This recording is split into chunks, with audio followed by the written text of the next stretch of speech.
in Tuscaloosa. This is The Miller's Edge with Christian Miller, two-time national champion and team captain for the Alabama Crimson Tide, and former Carolina Panther, and his father, Corey Miller, the pastor of pain, a 9-year NFL veteran with the New York Giants and University of South Carolina Hall of Famer. This is The Miller's Edge.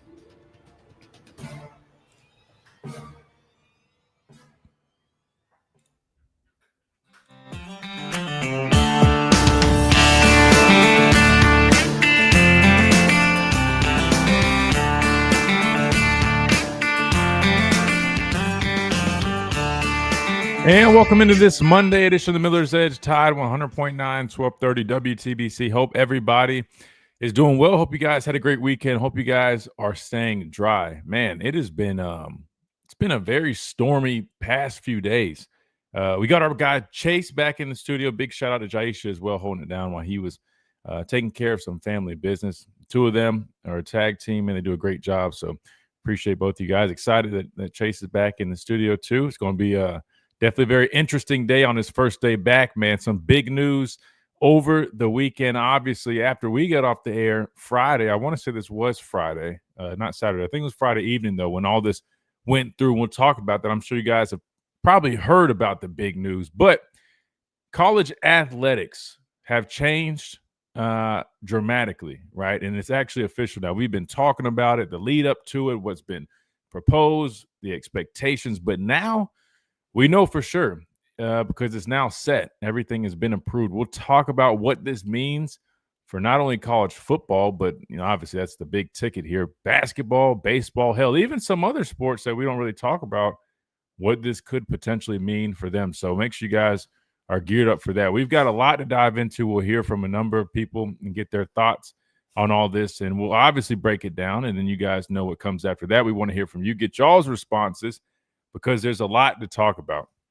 Again, there's a good chance that college athletics will never be the same. Whether that's a good thing or a bad thing, I guess that's to be determined. But there's a lot of opinions out there, and we'll definitely hear from them, and we'll offer our own. 205-342-9904 is the number to the program. You guys can get in on the conversation. Matter of fact, I really encourage you to, because I want to get all of y'all's thoughts on all this. And obviously I'll break it down first and throw out what I know about it, right? We'll review it, and then I want to get y'all's responses, because again, there are some drastic changes that are coming to college football and college athletics as a whole, starting this month, right? Pretty much immediately. So we'll dive into that. Make sure you guys download that Tide 100.9 app. It is completely free on the Google Play Store, Apple App Store, all that good stuff. Make sure you download it. Why? Well, you can listen to the show, or our show, obviously, but in all the other shows, wherever you are, no matter if you're in the United States of America, outside the country, you can do all that. Plus, you can always leave us app messages, or we'll read those live on air, and we can discuss that. Or your responses, you can drop those there. Plus, we also stream live on YouTube again. We've been having a lot of fun with that. Been doing it. I think this is about a month now that we've been doing it again. So make sure you guys check us out. If you guys like the visuals, you guys want to watch me do the show, watch my dogs in the background do whatever the hell they're doing behind me, and watch the videos that we're listening to. Check us out on YouTube at The Miller's Edge. We are on here Monday through Friday, same time that we do the show, 11 to 1. We've had my dad on here recently. We've been cutting up and stuff. Plus, I can always interact with you guys during the breaks, and you guys can interact with each other via the chat. And obviously we can read from that during the show, and it just, makes a really cool experience. So check us out on YouTube if you guys haven't already as well. Got to give a shout out to our presenting sponsors, the Good Feet Store, America's Arch Sport Experts. You guys know about them, but let me remind you, if you're in any type of pain, whether it's foot pain, knee pain, back pain, you name it, you got to check them out. They'll take care of you just like they've been taking care of me. I've been wearing these things for the past couple of years now, and I'm telling you, these things are game changers. They've relieved all that, clinically proven to eliminate and alleviate all types of pain in just 4 short weeks. Don't forget to check them out. I'm telling you guys, try before you buy. Nothing to lose. Just go in the store, learn about them, test them out, see what they have to offer, and I promise you, you will be glad that you did so. Midtown Village is where you can find them here in Tuscaloosa. But if you're not here locally, don't worry. You can always go to the nearest location to you. But first, stop on by their website, goodfeet.com, where you can type in your zip code, area code, all that stuff, and they will direct you to the nearest location to you. They got a location in Birmingham. They got one down in South Alabama, all across the United States. But again, these are premium arch supports designed to eliminate and alleviate all types of pain. And I'm telling you, they will leave you feeling better than ever. If you're like me, you're on your feet all the time, you're walking your dog, you're going to the grocery store, maybe you're a nurse, whatever, or you're just somebody that's dealing with some pain. You don't have to deal with that. You can go check out the Good Feet store and get it all taken care of. So I promise you, you will not be disappointed. Take my word for what it is. That is the Good Feet store, improving the quality of people's lives 2 feet at a time. Quick timeout. When we come back, we're going to get things rolling and talk about this madness that is coming to college athletics, a university near you relatively soon. Right here on the Miller's Edge, Tide 100.9, 1230 WTBC, presented by the Good Feet store, America's Arch Sport Experts. Quick timeout. Don't go anywhere. We're just getting started. We'll be right back.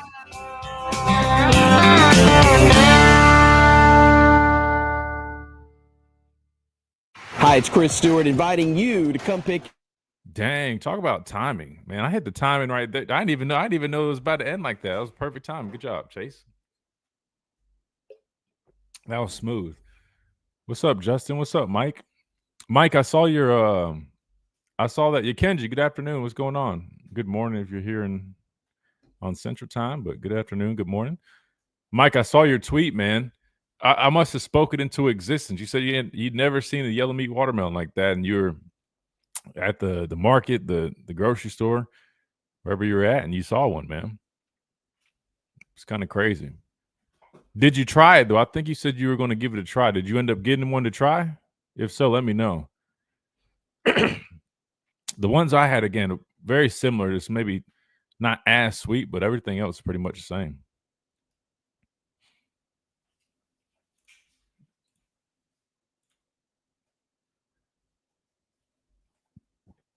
Excuse me. Let's see. Have y'all read up on this whole NIL stuff that got approved? We're about to discuss it. I definitely want to get y'all's thoughts.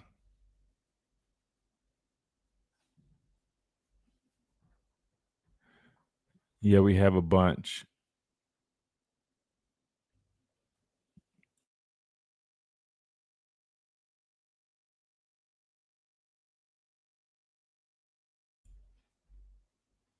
What's up, Carson? Good afternoon, man.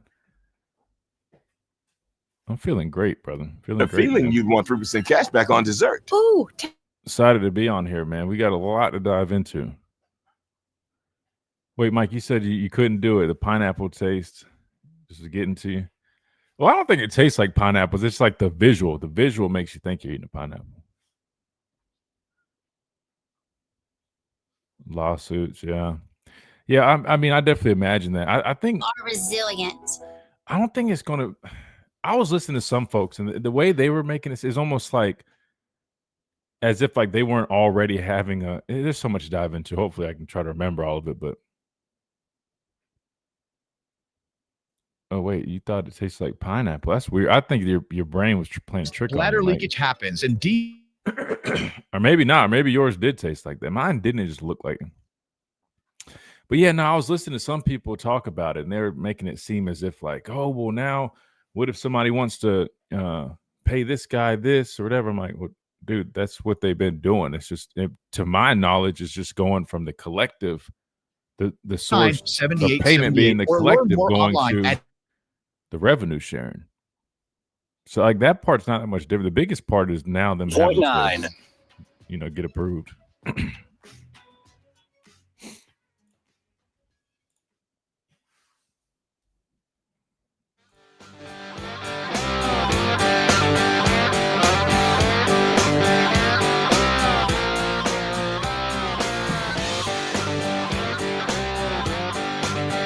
And welcome back into this Manic Monday edition of the Miller's Edge. Tide 100.9, 1230 WTBC, presented by the Good Feet store. America's Arch Sport Experts. Chase, we're about to dive into this whole thing, man. And I hope you guys are ready because, I mean, there's so much to unpack. We're probably going to spend the whole show talking about this. And again, what that is the whole new NIL bill that went through or that the judge approved, however you want to term it. But it is now official. So basically, there was the House settlement, right? Just to recap, that was going on, and Judge Claudia Wilkin has officially approved the landmark House versus NCAA settlement, which will usher in the revenue sharing, roster limits, and all that stuff. And it also helps out somebody like me, a former player, right, who wasn't able to capitalize, like, on the NIL type of deal. Well, there also is the back pay portion of this. Now, I will say, even though I'm fortunate to be a part of that, because it goes back to 2016. My first year was in 2014. So I'll get 3 out of my 5 years. Better than nothing, right? Well, I do feel for the guys that were before 2016, right? I mean, just think about the guys that I'm just even thinking about the guys I played with that left, in 15 or left in 16, right? And they're not going to be compensated because, I mean, I could name a whole hell of a lot of players I played with that I mean, would have crushed NIL. And I'm not even talking about the guys even prior to that, right? Obviously, there had to be a cutoff. I mean, because there's only so much money. I mean, you're talking, so it's $2.8 billion that's going to be dispersed among all former athletes during that period, 2016 up until, I guess, when NIL started. So you'd imagine, I mean, think about, I mean, literally all the football players, basketball, baseball, I mean, all these sports. Now, obviously, there's going to be a determining factor whether, the school you attended, played for, your contributions, things like that. Chase, I'm not going to lie to you, and I don't want this to sound like I'm being ungrateful, but it was kind of interesting to me, and I have a couple of different theories on it. So what we could do is you could type in like your NCAA ID, and you could get like there's an estimate for how much they estimate that you will receive in that back pay, right? So obviously, I went ahead and I reached out to Matt Self and the folks in compliance. I said, "Hey, man, I need my NCAA ID. That way, I can kind of, number one, opt in because you had to opt in, and number two, so I get my estimate. Hell, I was curious. You guys would be too, right? They're talking about paying out $2.8 billion to all these athletes during this time. I mean, I was eager, so I was on it. I'm trying to find all that information out, and then I finally get on there. And before that, I was looking up like, oh, what's the average pay, expected to be, all this stuff. So I'm seeing one number, then I get on there and I see another, and I'm like, oh, that's kind of interesting. So it made me think, I'm like, I just wonder, because I'm like, man, basically, again, I'm not going to get into the specifics, but it wasn't as much as I was expecting to see. And here's why. In my head, I'm like, all right, man, I played for the University of Alabama. We played in 4 straight national championships. I mean, it was 2016 through 18 would have been the years that I qualified for it, which, that didn't include my redshirt year. So I played all those years and was a starter 2 of them. Granted, I did get hurt and miss some time, but we won a national championship that year. Following year, I was full-time starter, all that stuff. And in 16, I played some, meaningful snaps. Obviously, Ryan Anderson, Tim Williams were the starters at outside backer, but, me and Rashawn were, next guys in. But anyway, what I'm getting at is I was thinking, I'm like, man, I mean, you would think the value for everybody that played at Alabama during those times, we would be maxed out. But for some reason, it was weird. I was hearing of guys that played at like much smaller schools getting, a pretty decent chunk of that. The theory that I have, though, Chase, and I guess this is kind of irrelevant, but maybe I'm venting a little bit right now. I'm just kidding. This is my theory. Maybe we had so much talent and so many guys that literally were worth so much that it was hard for them to even be able to disperse it in a way where, you get what I'm saying? Where, like, versus like if you're talking about a guy at a smaller school where like maybe like their main guys got like a big chunk of that, and then since the other guys that played at the smaller schools probably weren't really worth anything. Does that make sense? Maybe that's where it was going. I don't know. But in my head, I was like, damn, I'm thinking like, I mean, I should be maxed out. Like, you talk about games and stuff. I'm like, man, I should be maxed out. I mean, with Alabama, 4 straight championship games, right? I mean, I'm like, started. I was a captain. I'm like, damn, what happened to my number? I'm like, it's not bad. But I'm like, I heard of a dude from I forgot what school it was. This is an ACC school, though. But his was like, dude, a lot more, it seemed like. And I was like, I don't know about this. I might need to figure out. The other thing that was interesting, though, is there wasn't much communication about it, Chase. And I don't know how. So they said you had to opt in. There's a deadline. You had to opt in. What was really weird to me was that there was not very good communication. I'm not trying to blame Alabama or anything like that. And I don't know if there was maybe somebody made a point like, well, maybe, the less people that opted in, the less money they'll have to pay.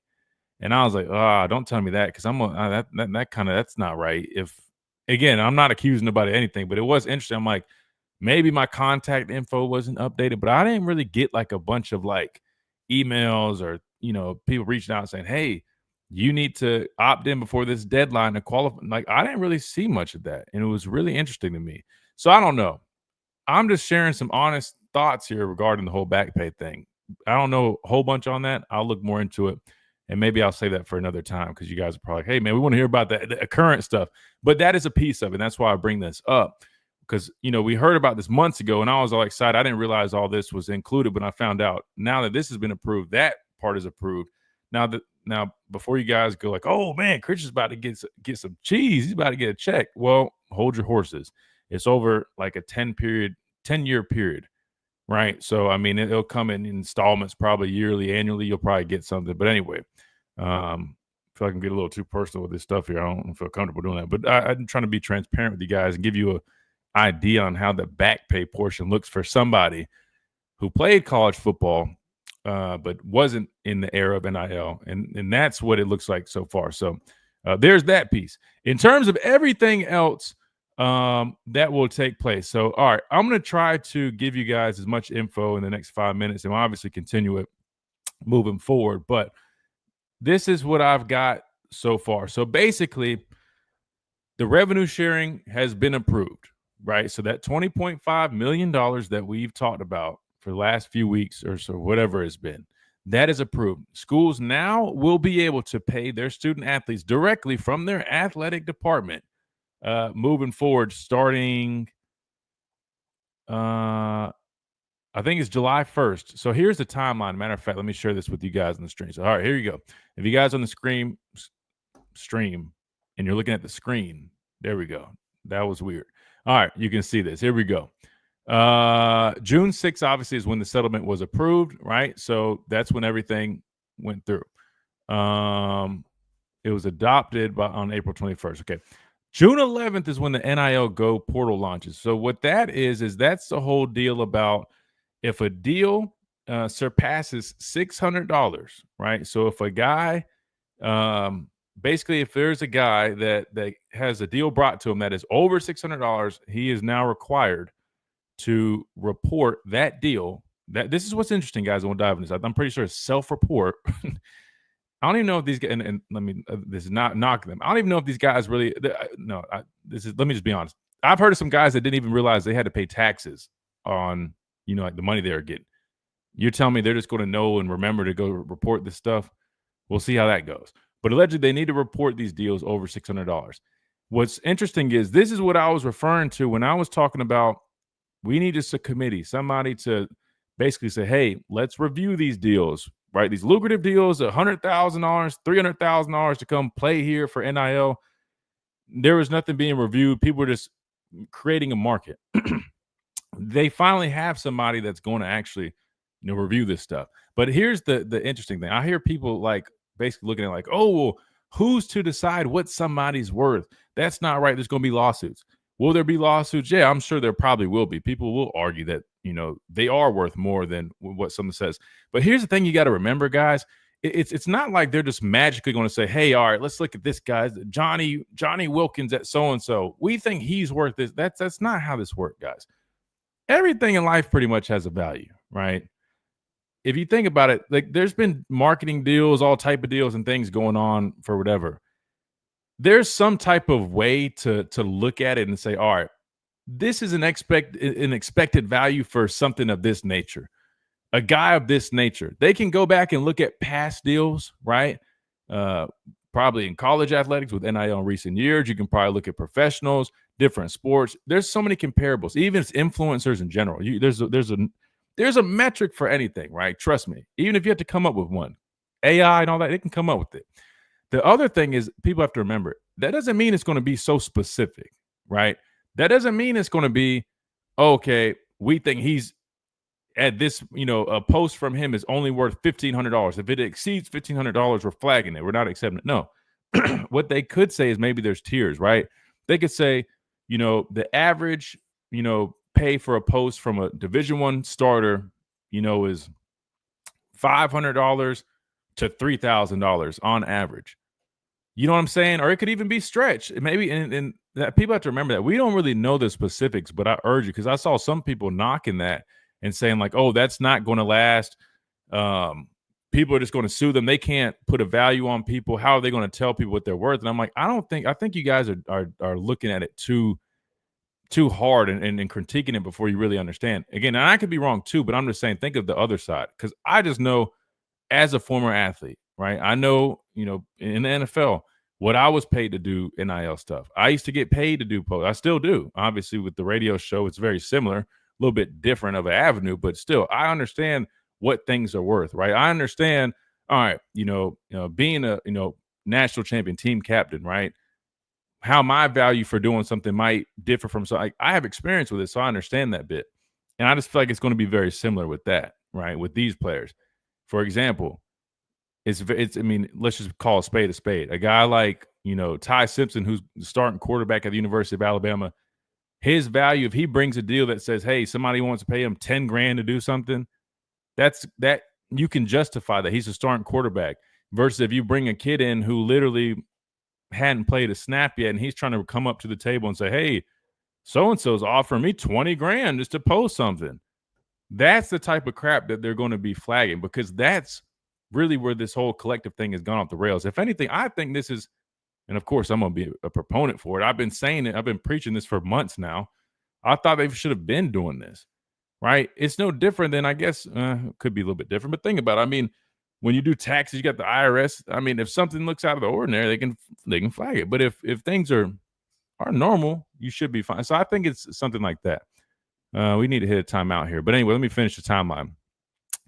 June 15th, the day before my birthday, opt-in deadline for non-defendant schools to fully commit to revenue sharing. So again, schools can opt in to the revenue sharing. They don't have to. Obviously, if you want to be competitive, you better be opting into it. How do you come up with $20.5 million if you don't really generate that? Hell if I know. Maybe go create a Doge department for your school. Who knows? June X, opt-in schools must designate student athletes permitted by the settlement to remain above roster limits. So again, roster limits can be affected. We'll talk about that in a little bit. First date, July 1st. So that's the first date. So that's when they officially can begin paying their student athletes. And again, it's across the whole board. So that's a common question I keep seeing. $20.5 million is dispersed across all student athletes. And that's why we'll get into this, why there can be some issues. It's expected that 80 to 90, even more maybe, % of that will go towards football. Remember, you got 105 guys on the team, and then the rest, you got a big percent, a big percent of the remaining percent going to men's basketball. And the rest, man, unfortunately, I mean, those other departments, other teams are going to be fighting for crumbs, unfortunately. But when you talk about what brings money, it's the first two that I named. July 6th, opt-in schools must designate student athletes permitted by the settlement to remain above roster limits. And then, let's see, start of the 25-26 academic year, with the exception of designated student athletes, fall sports must be at or below roster limits by their first day of competition. So it sounds like you almost get like cuts and stuff like that. Then December 1st, with the exception of designated student athletes, winter and spring sports must be at or below roster limits. So basically the same thing, right? Just for that group of sports. So there you go. All right. So that's a breakdown of the timeline. We're really just getting started. There's still plenty more to unpack. I see you guys all in the chat. We'll go to that during this break, and we'll mention some when we come back. We got KJ on the lines. I want to hear what he has to say too. But again, we're unpacking this whole settlement that was finally approved Friday. I believe it was June 6th. Yeah, Friday.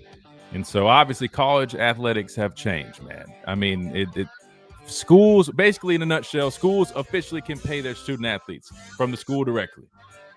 You heard that right. From the athletic department. They are now being paid. So NIL is still a thing. Collectives are still a thing. We'll talk about a little bit that in a little bit. But first, we'll hit this timeout. Then we'll keep on rolling right here on this Manic Monday edition of the Miller's Edge, Tide 100.9, 1230.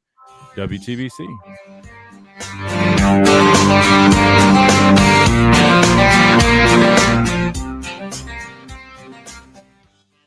.365 24/7. You'll find.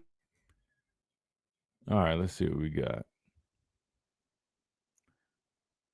Jeremy says, are the agents going to have to be licensed now? I haven't read anything on that. That's a good question, though. I haven't heard that. Would it be good? Probably, because you got a lot of people that are just getting into this crap that they don't even know what they're doing. I mean, I guess we live in look, man, you want to start a business, cool, but I do think, just like any other thing that requires licenses, probably should be one of them. Haha, not laughing that it's less than expected, but it almost seems like Severance. Maybe, yeah. It's interesting, man. It's very interesting. And maybe I'm reading too much. And that was an estimate. I don't know. Maybe things are different, but I'm like, how the hell does a dude that played at what school was it, man? I can't even remember the school, but it was like a smaller school. And I'm like, I don't know how the hell they came up with that number. What's up, C? Oh, what's up, Wyatt's in here. He says, what are the odds we see several NIL deals of $5.99 or just under that limit that the committee has to approve? That's a good point. And I was thinking that earlier, like, what if they just said, like, like they gave a dude like 10 $5.99 deals? It's like $6,000. First. I mean, you could, or I guess you could, right? I mean, I hate to keep going to taxes and all that stuff, but I mean, it's no different. I mean, you got all these tax laws and stuff. There's always people always find, ways to, obviously, let me be careful. I'm like, I don't want them to think I'm trying to bug this up, but you get what I'm saying. Like, just like, like a lot of wealthy people, man, there's always going to be ways to go about things to pay less. I mean, people probably find ways. So yeah, I mean, I think you're probably onto something. Sorry, guys. This weather, man.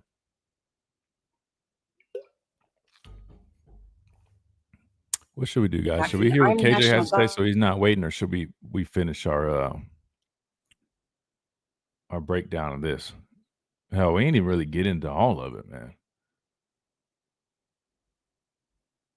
We got to hit that piece. That piece will explain how they're going to be broken down. Let's see. Should we go to KJ now? CNC machine work. Welding. I think he said he wanted to talk to my dad, though. My dad's not on here. Babysitting KJ. Yeah, I guess he might have took a little break from that. Construction today at 205-752-9611. Chase, ask KJ if he wants to wait till my dad might come on here, or he wants to go now, if you don't mind. This is John Tide 100.9.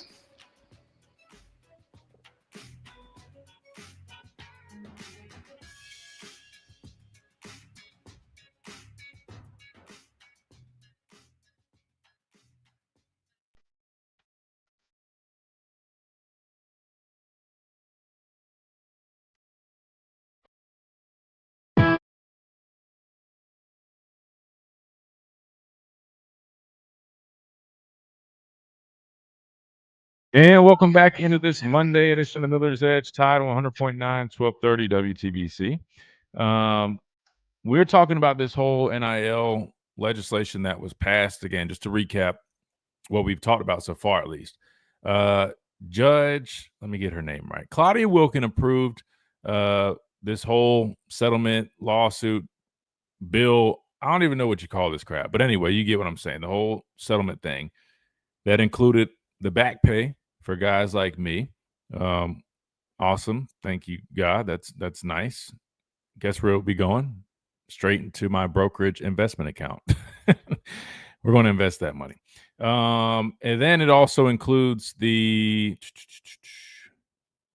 yes, now NIL deals have to be approved by a committee. And so if you guys want a little more info, we're about to go to KJ on the phone lines, get his thoughts on everything and anything else he wants to talk about. He said he wants to go ahead and come on here. This is the time, or excuse me, not timeline. This is how the NIL Go thing will work. So if you guys are on the YouTube stream, check out the screen, and this is how it goes. So the NIL Go, the whole thing about the committee analyzing deals that are above $600 in value. So this is how it works. So these are the options. It can be cleared, right? Meaning that the deal fits all the requirements. It can proceed, right? For example, Jan Miller says, hey, Bojangles. I use Bojangles because I'm from the Carolinas. I love Bojangles. I don't know what's on my mind. They're not really big here. Anyway, Bojangles goes to Jan Miller and says, hey, man, we want to do a promotion with you. Your name's Jam, some type of special Bo Jam. We want to pay you $5,000. I think that's actually a pretty solid number. He's starting running back. Dude's play some meaningful snaps. Got a cool name, right? Jam, whatever. He would bring this to the committee. They look at it. They say, all right, they want to pay you $5,000 for what? What does it consist? Well, he's going to do an appearance. He's going to go to Bojangles and do a signing. He's going to do some Instagram posts, whatever. Boom, cleared. All right, good deal. He's good to go. Other option is not cleared. Let's say, a young guy who was not really heavily touted, right? But a young guy is offered $10,000 to, I don't know, from All-Star Motors, to literally do one Instagram post. Probably going to fall in the not cleared category, meaning that didn't meet the requirements. And now the student athlete that we're talking about has three options, right? Or it can be flagged for additional review. So say somebody brings something, it doesn't sound too bad, but it doesn't fully fit the requirements. All right, so they're going to flag and say, we need to take a second look at this. All right. If a deal is not cleared, like we just talked about, the $10,000 for that All-Star Motors Instagram post, load of crap, right? They can revise the deal and resubmit, so they can go back to the drawing board and resubmit it. They can cancel the deal and just say, all right, never mind, I can't accept it. Sorry, All-Star Motors. Or 3, they can appeal it to a neutral arbitration, and then obviously they can figure out what the final decision or what the verdict will be. So that's the process of NIL Go. So if you guys are wondering how they figure out that whole dilemma there, that's how, they will do that. Miller's Edge needs a stockbroker sponsor. Maybe I'll get my my financial advisor to sponsor the show or something, right? But yeah, as much as we talk about finances. All right. That being said, Chase, what we can do is, if you don't mind, since you're pretty used to this, okay, KJ's babysitting, so he wants to make sure he can get on when he can. All right, so let's do this to make sure he gets on there. Let's bring KJ on, Chase, and if we can, let's combine breaks. We'll get out of this first hour a little early. That way we can get Mr. Babysitter on here, let him get all his points out before he has to go back and offer his oh God, offer a bottle. All right, KJ, what's up, bro? What's up, y'all? Appreciate y'all for taking my call. Hey, I'm just giving you a hard time, man. Nah, it's good, man. I was confused in terms of I guess my question is, this is why I really didn't even pay attention to it, because at the end of the day, the NCAA never makes sense. So you fixed that part, but what about the transfer portal? So now with these funds having to be allocated the way they are legally now, quote unquote, now how does that help high school recruiting, right? How does that help that fringe kid that is looking for a spot? Now he has to go to JUCO or go to other measures versus getting a scholarship. Now these dollars are going to be allocated towards, schools are going to have to make a decision on how much goes to high school recruiting, how much goes to transfer. You know what I mean? So that's my biggest question is, how does that work with the transfer portal being as wide open as it is now? In terms of how does the contracts work? If they leave school early, do they give back money to, you know what I mean? So is it yearly? Is it a contract for amount? Those are the questions that I have. Yeah, well, I can answer it a little bit because I'm not gonna lie to you. I just was talking to folks about this. So yeah. So basically, no, it's right now. I think a lot of it is yearly. A lot of teams are basically doing yearly deals, or at least they're trying. They're trying to. Some teams are even trying to move toward. Not many do this, but I was told there's some people that are trying to even do 6 months, just because they know how the whole portal window thing works. But yeah, no, it is definitely a limited thing, which is good and bad. Good because obviously, if there's a guy who isn't producing, or maybe you initially, like you just mentioned, come out of high school, you agreed to something. I was going to give a good example, but I'm not going to do that. So I'm not going to use a guy from here. But somebody that was maybe highly rated, and you're paying them a lot, or you agree to pay them a lot, then they're taking a little bit of time. Not saying they're not a good player, but they're kind of tying up a lot of what? Ben Davis. Okay, that's fine. Whatever. So say a situation like that. The reality is technically, like, even though, it's fine to develop. Hell, I had to develop. But if you're paying that guy, he's in the top 5, top 10% of the guys getting paid on your team, and you've got other guys that are actively producing and that deserve more, but he's tying up a lot of that money. You got to think it's like a cap. When you have it on like a yearly type deal, you can go back to him and say, hey, man, obviously, we want you here, we want you to develop, but we probably need to rework this. That's literally what it's looking like. I mean, you got to think, this is literally like a business now. Now, that would be on to him to say, if he wants to stay here, take a little bit of a cut. But that's why they have to do it like that, because not all these highly rated guys are going to immediately be impact guys. And then you got to think about, how's that fair to the guys that are out there making an impact, but there's not enough money to pay them because you're paying all these guys coming out of high school. And that's been a problem. So the yearly / 6-month deal is really what schools want to do, because it actually helps them out. Now, you also got to think about too, though, you get a guy for cheap, but then obviously he has a good year, he's going to want more. But I'd argue that would be the case regardless, even if you know what I'm saying? People want to renegotiate anyways if they're playing, but that already happens, even if it was a long-term thing. So, and then the reason why I called in, why I had to call in, a couple of days ago, it was a story that broke, I think. Tia sent it to me, and it was about a guy who actually is a pretty known reporter. He doesn't just throw out anything. He basically said that we tried to get Kevin Jennings, right?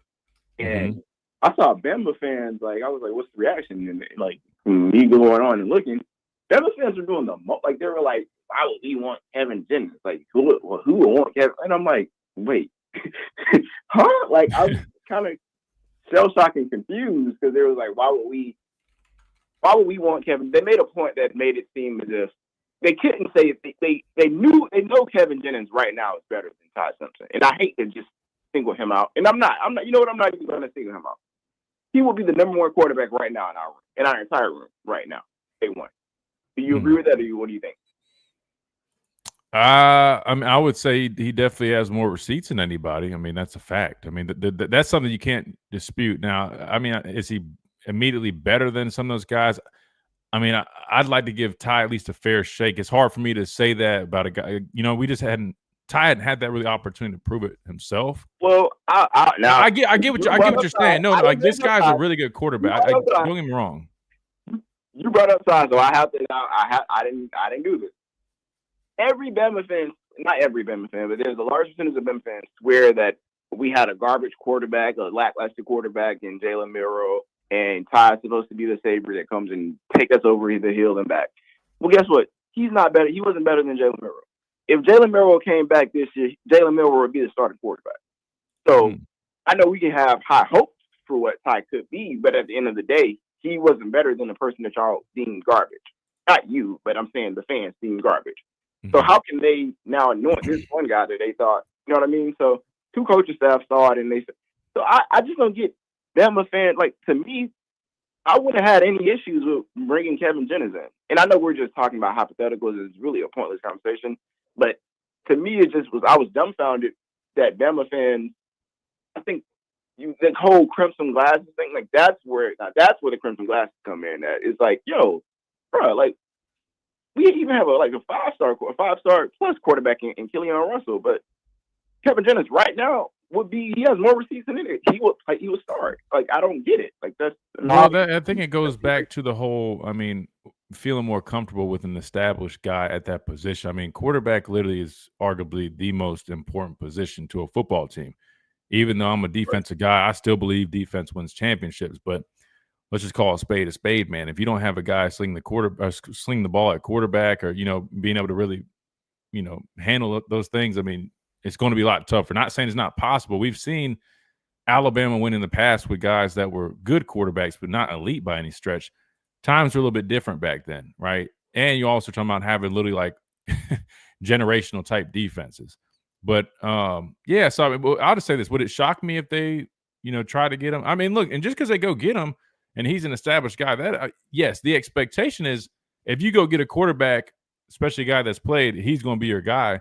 But the reality is, I mean, hell, if he got here and Ty beat him out, they wouldn't have a problem with that, to be honest with you. I mean, to me, it makes sense. So if that was, no, if that was, we would have got taller, but we wouldn't have got taller. Yeah, exactly. People, but it's a different type of. That's totally. We're talking about a guy that, and I know ACC. He got beat. Got led his team to the college football playoffs, bro. Like he is a quality quarterback, bro. Like he's not like Tyler Buckner, right? Like yeah, no. Tyler Buckner was kind of like bring him in, let him compete. We've seen him, like that Carolina Bowl game. Like, hey, this guy can play. We'll see what happens. I don't know why we're so dumbfounded that the coaching staff were like they were saying like that's 100% not true. Like I'm like, first off, we don't know what is true or not, and then just secondly, we saw Nick Saban going and look for a quarterback. We saw this quarterback room and said, "Yeah, I need a quarterback."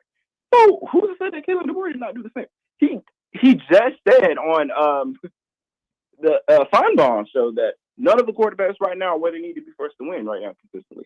He just said that they have to continually get better. That was just recently. He's I definitely think he's going to try to make sure they don't get a big head, number one. But number two, I mean, from seeing them from my perspective, I mean, like I think Ty is the most ready right now. I mean, do I go out there and would I sit there and say, oh man, he's about to have a Heisman campaign? I wouldn't say I've seen that level of play, right? I'd be lying if I said that. But do I see the potential to him having a really good season and being a more than solid quarterback and really playing well this year? No, I've seen plenty of that.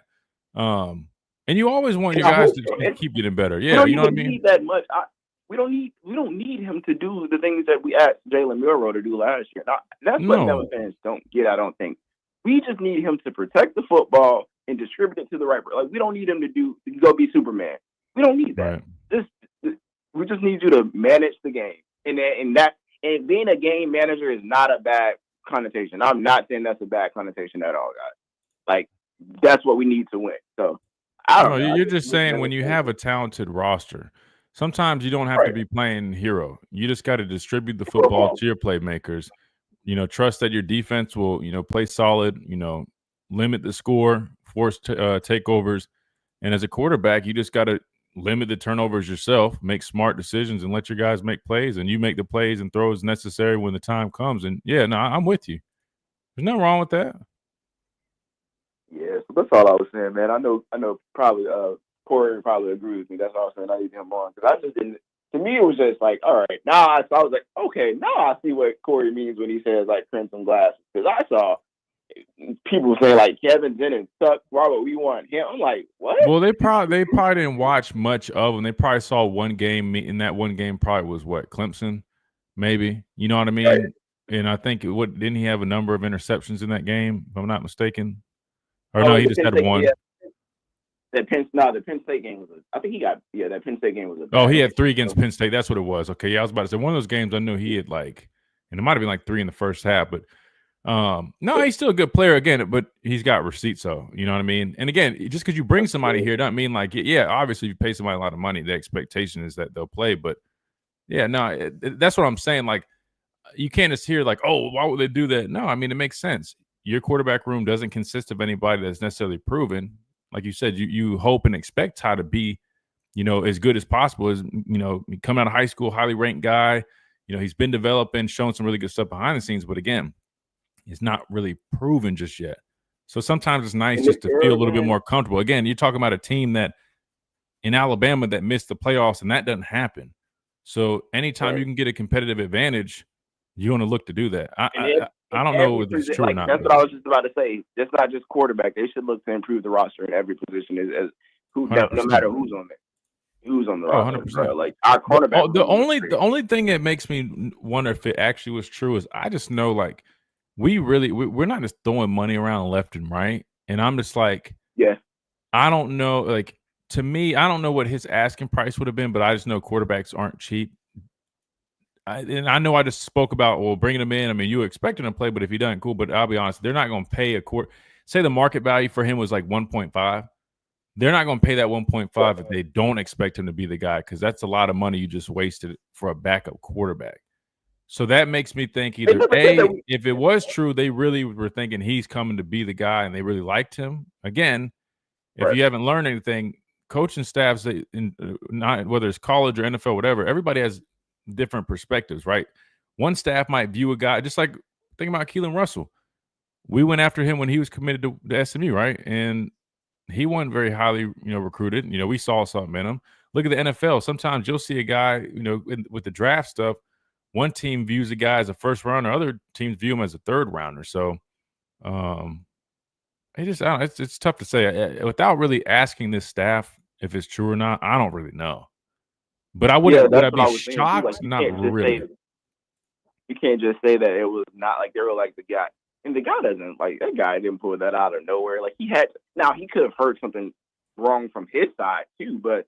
Well, wait. What was it last year though? Wasn't there a rumor about somebody last year that ended up not being true that we were tampering with? What was that? I forgot. I can't remember. Do you remember? There's been a bunch of rumors. I can't remember that. I know there was a big one. Remember, there's a big report that they were saying, "Oh, Alabama tampered with somebody." Then come to find out, allegedly, it was like complete BS. I don't even remember if it was a quarterback. Was it Will Rogers? The quarterback I think it was a Washington quarterback. I don't think it was Will Rogers. It was That wasn't like a credible reporter. That was like just like a Twitter nobody came. Yeah, no, I know, but I'm saying I remember there was that report, and I'm pretty sure that was like not true. So who knows, man? Honestly, that's why anytime I just see rumors stuff, I don't really, unless I really talk with people.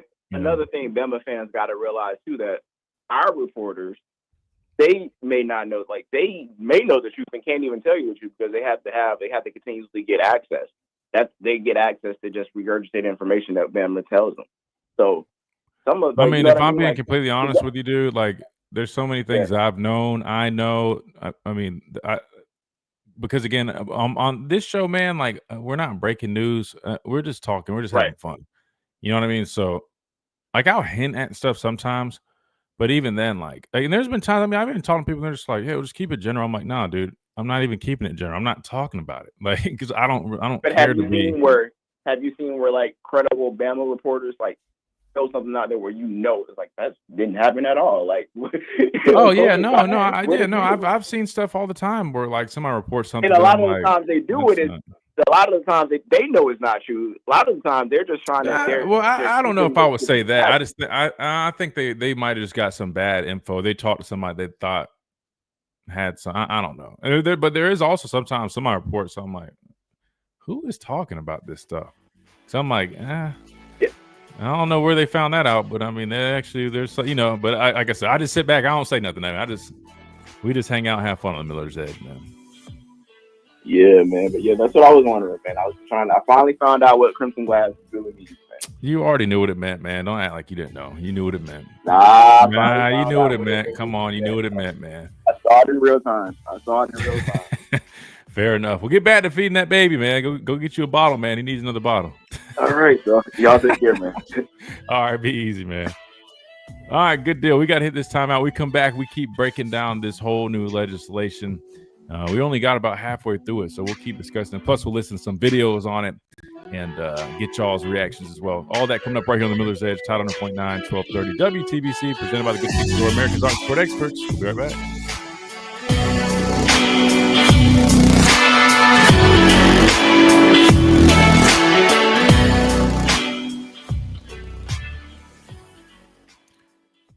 All right, let's see. I'm going to read a couple of WTBC Tuscaloosa. I'm going to run to the bathroom really fast. Financial literacy courses should be a requirement. Yeah, tell that to the people that make these curriculums, man. I mean, I do math when I'm doing finances, but not like the geometry crap, all that stuff. Nah. Wait, Q, your birthday's the 17th. You're right behind me, man.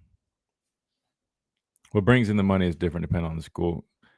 You say that, Jeremy, and yes, that's true, but I'm going to be honest with you. If you look it up, I mean, literally, football is literally the only moneymaker for 97% of the schools.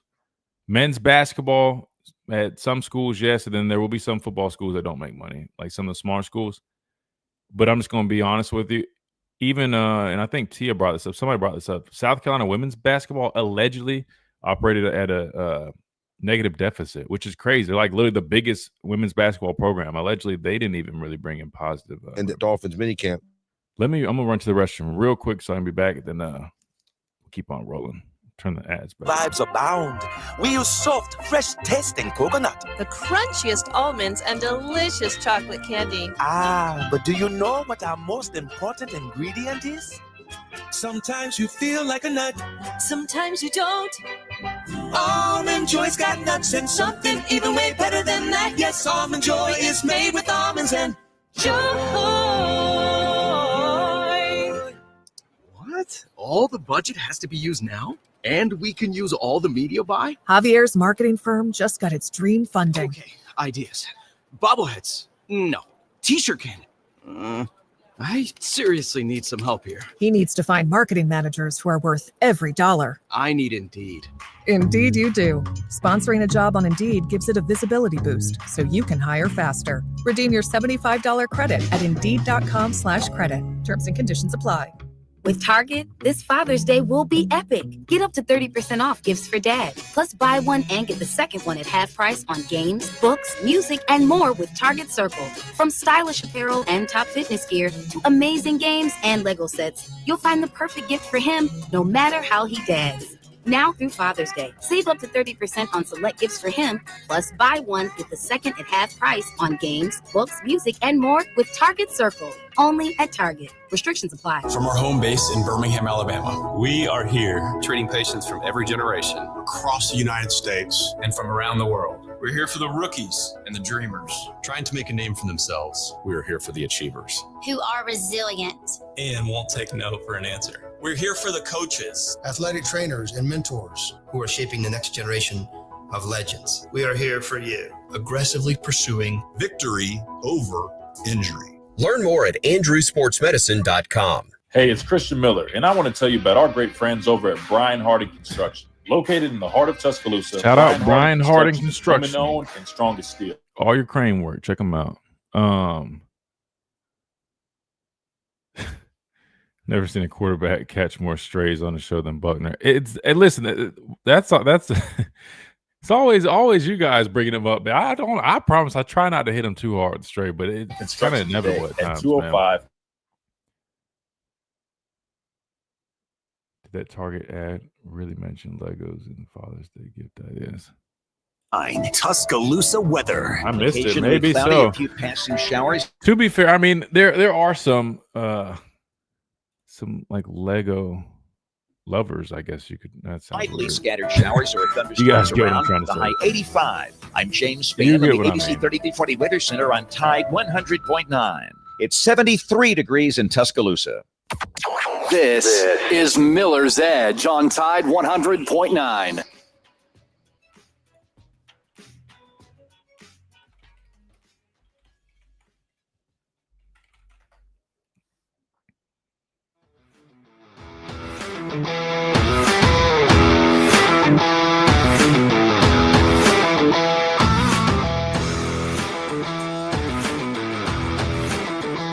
And welcome back into this Monday edition of Miller's Edge, Tide 100.9, 1230 WTBC, presented by the Good Feet Store, America's Arch Support Experts. We've been talking about this whole NIL legislation, all the new stuff that officially was passed. Again, if you guys are just tuning in or you haven't heard of what happened over the weekend, Friday, I should say.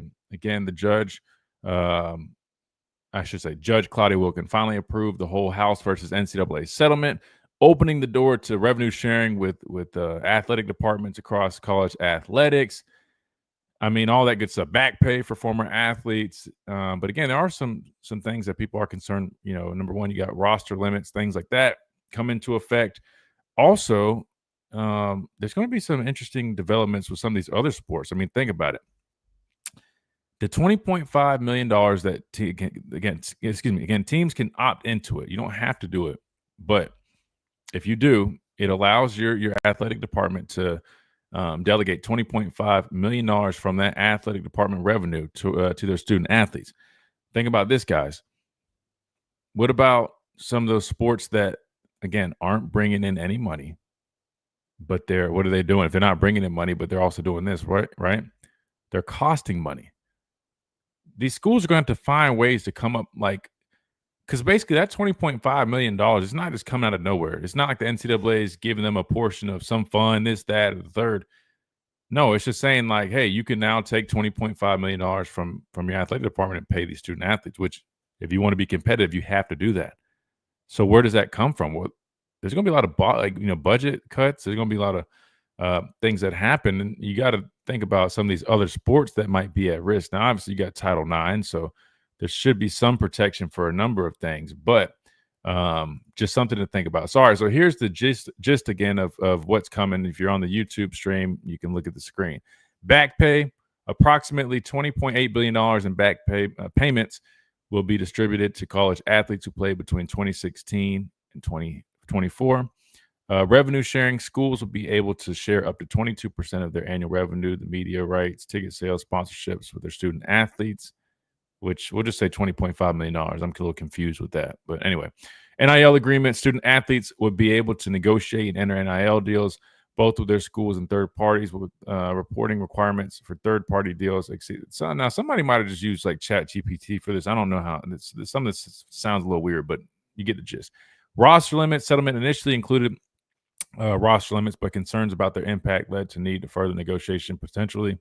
Revised terms, and then scholarship schools will be able to offer full scholarships to all student athletes on a roster and eliminate sport-by-sport scholarship limits. So I think, if I'm not mistaken, that would benefit like baseball. I think baseball now doesn't have those limits. If I'm not mistaken, Wyatt or anybody in the chat, if you guys know, you can correct me. Let's see. In terms of the other stuff that we haven't hit on it, we talked about, here's a couple more facts. So the $600 deals, those have to be approved by the clearinghouse or the GO committee, whatever you want to call it. College baseball rosters trim from 40 to 34 in 2026, and schools are now allowed to offer unlimited scholarships in D1 baseball. So that is big for baseball, especially a program like here. We just re-signed Rob Vaughn. A lot of people are excited about him.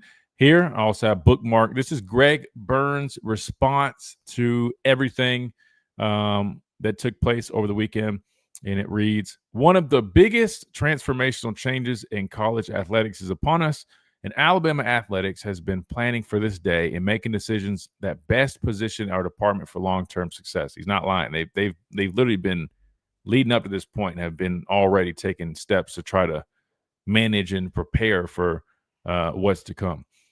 Approval of the House settlement offers stability going forward, which is something that is much needed. We're extremely proud of the world-class resources our student athletes receive, and will now add to that by offering new scholarships while fully funding revenue sharing.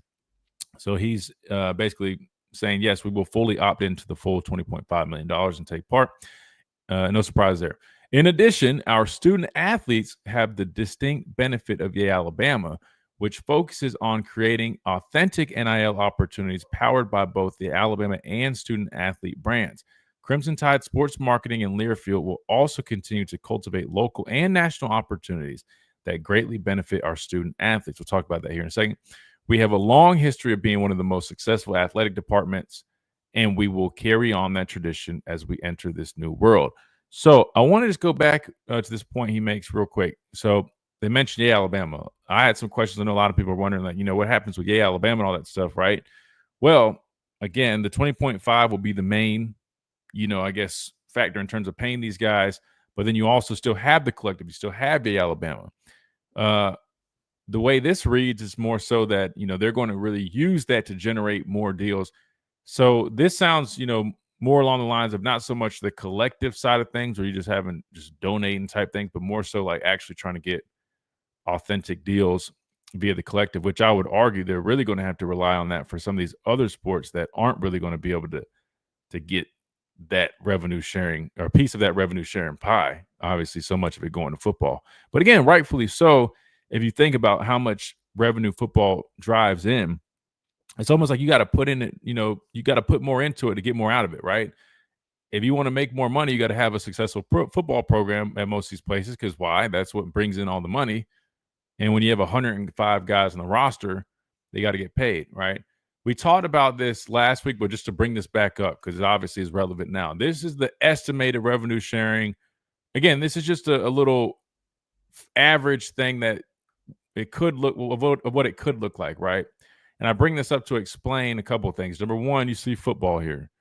Again, average roster size 105. I don't think it has to be that. It could be less. Could be. I just think there's probably a cap, but you don't probably have to have that if you don't want it. But anyway, when you see average per athlete, that doesn't mean everybody's getting $146,000. What that means is that's just going to be the average. Just that, what it says, the average. Some guys, like your quarterback, might. So again, this is showing. Let me backtrack.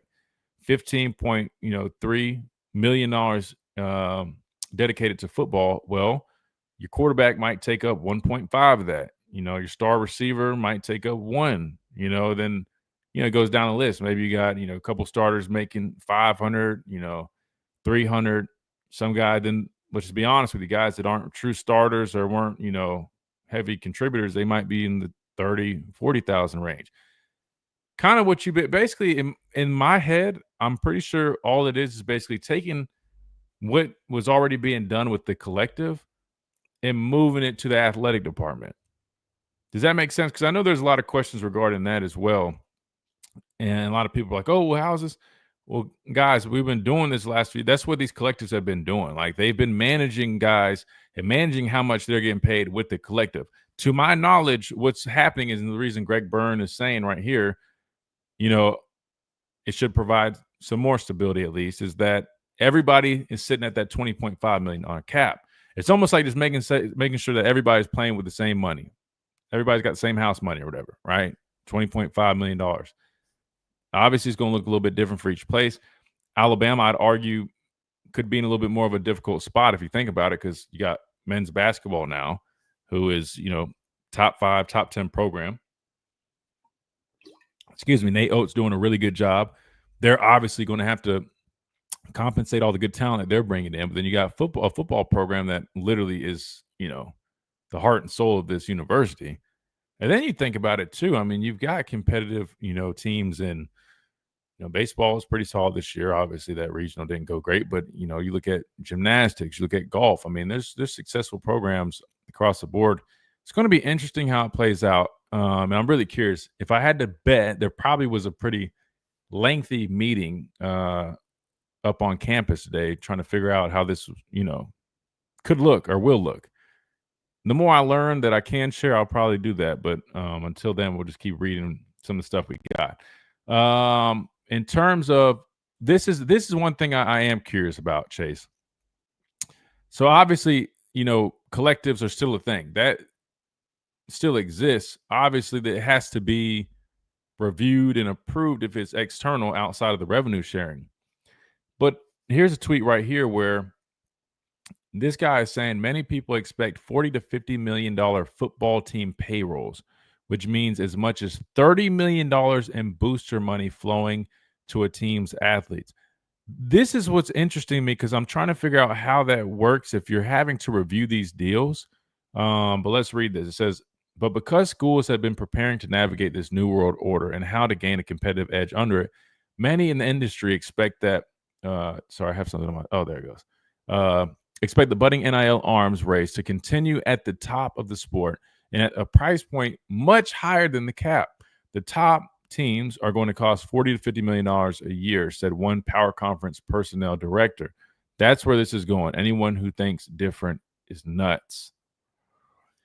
Chase, that's what's confusing me, because I'm like, well, the point of NIL Go is to say, like, hey, NIL deals have to be true NIL deals. There's no more just external pay for play. Now, yes, there's pay for play inside of the revenue share, but that's controlled, that's managed. I'm trying to figure out where he's coming up with this $40 to $50 million number just for football, meaning that literally would be, if we just saw the average here, say about $15 million, right? He's saying over here, $40 to $50 million. I'm trying to figure out where that extra $25 to $35 million is going to come from that is being approved, right? It goes on to say that projected budget includes additional NIL payments from collectives and outside organizations to athletes on top of the capped revenue share from the school. It would be a steep increase from the market setting $20 million in NIL money. Ohio State funded its roster last season on the way to a national championship, but most significantly, a number of industry sources believe that $40 to $50 million rate will continue beyond this upcoming season, where a number of top-end rosters have been uniquely built with front-loaded pre-settlement NIL deals. Now, that is something to say. So what some people were doing was, before this went into effect, like at midnight or something like that, from my understanding, there was a lot of people trying to do front-loaded NIL deals, basically push these NIL deals through before this went into effect. Almost like they were having like grandfathered NIL deals, meaning like, hey, we'll push these through so that way these guys still get the deals we made with them through our collective, and then it will change moving forward. So I could understand, yes, if you had a front-loaded NIL deal that went through maybe this season, and maybe, I guess, however long you wrote the contract, yeah, maybe it could push that, but anything outside of that has to be approved. I don't understand how you're going to get deals of this type of value approved, especially if it doesn't make sense.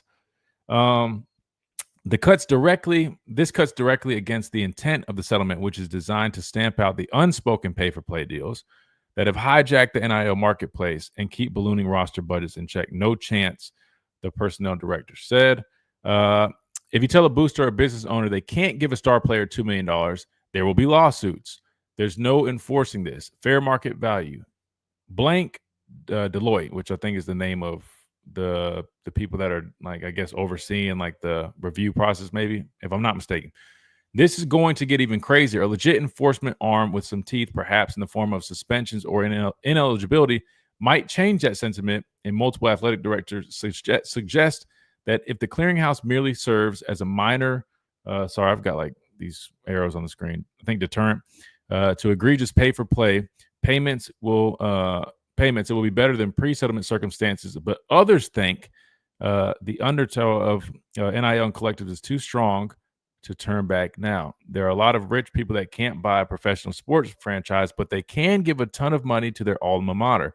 A power conference administrator said, and if you're telling millionaires and billionaires what they can and can't do with their money, you're probably going to lose that battle. Now, I know I just read a handful, and I know you guys are probably falling asleep because I'm reading that, but that was really interesting stuff.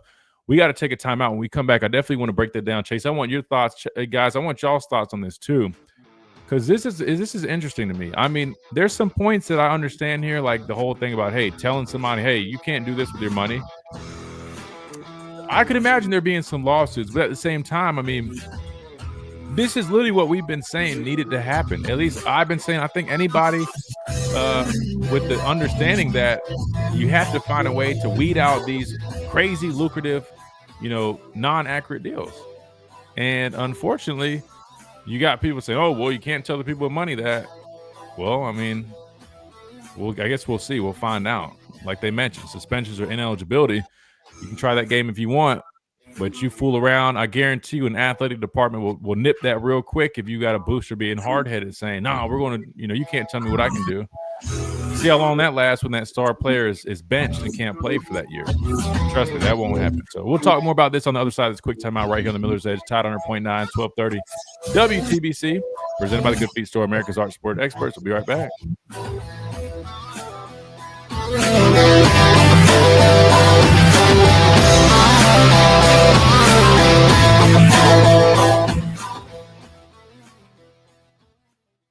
Don't buy your new or pre-owned Mercedes-Benz from anywhere other than Mercedes-Benz of Tuscaloosa. Their local team provides a 5-star buying experience and 5-star service. Shop local, MercedesofTuscaloosa.com, or go see them at 3200 Skyland Boulevard East, Tuscaloosa. Some people just know they could save hundreds on car insurance by checking Allstate first. Well, I just realized my dad's playing in a golf tournament. So I should have told KJ that earlier. He's playing in it's called the Hardest Yard. So my former teammate, Greg Olson, who will be a Hall of Fame tight end one day, his son has a heart condition. And Greg has a foundation for that. And anyway, that's where my dad is. So he's playing some golf. Mike says, agree, this isn't going to help smaller schools compete with the bigger brands. What's up, Todd? Tristan says, good afternoon, Bama family. The Ty Simpson era begins. Doubters keep doubting. Every week we will show why he's the guy for the guy because everybody eats. Here for you. Yeah, I mean, I wouldn't necessarily say. I don't think KJ was necessarily down him on that call. Classics with an Asian twist. I think one thing you'll learn, Tristan, on this show, man, I mean, we try to look at things from a realistic perspective. So, I mean, if a guy hasn't proven himself just yet, I mean, that's just what we're saying. We expect him to be good, but I mean, without seeing it, it's just hard to sit there and say like, oh, you know, the guy has receipts, you know. No different than some people saying that with Arch Manning, right? I mean, you can't be mad at that. I know some people might think you're crazy if Meal to remember. you say that about Arch. Like, yeah, you've seen him in limited action, but like, I don't give anybody pushback if someone says, "Oh, well, you know, I'm cautiously optimistic about Arch." Nothing wrong with that. He hadn't really done it full time just yet. That's all that is. Yeah, I mean, I'm sure some people might doubt him, but Is an equal opportunity I employer don't think program. it's that. Hell, are we going to say the coaching staff doubted him if they, in fact, were trying to get somebody else? You know what I mean? Like, you just got to look at it from a realistic standpoint, man. Like, in this day and age, man, people want proven guys. I mean, you want the best odds to be successful as a football team. You unfortunately can't always go Steel off fabrication. Hope and potential like you used to be able to. You know what I mean? Like, people got jobs in line, bro.